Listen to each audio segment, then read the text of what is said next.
Grabe yung paghuhugas kamay ni Bongo dyan. Oo. Ikaw sabihin mo, kahit mawala na lang yung pamilya mo, kahit magpalit ka na lang ng pamilya, porket nabis to. Grabe, diba? Grabe. Lahat ng kabubuhan nandun sorry for the word. Pero lahat grabe. Hindi, ito na lang yung sabi niya, willing ako maging complainant. Siya pa magrereklamo. Laban sa pamilya niya.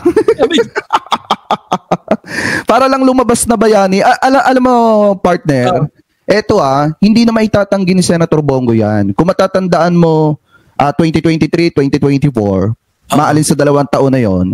Pagkakaalam ko parang sinampahan ng kaso yan ni former Senator Trillanes ng plunder at saka grab. Kasama pa nga si Digong noon.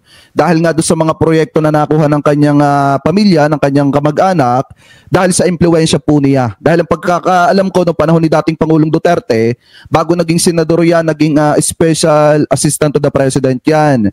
At alam naman natin na yun ay isa sa may masasabi natin na pinakamakapangyarihang tao din nung panahon na yon.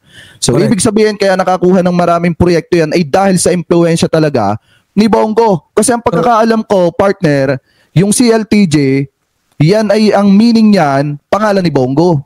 Oo, yan din yung napapabalita. At wala namang pagdidinay.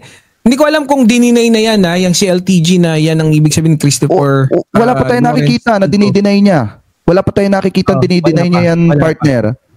Biruin mo, isipin mo.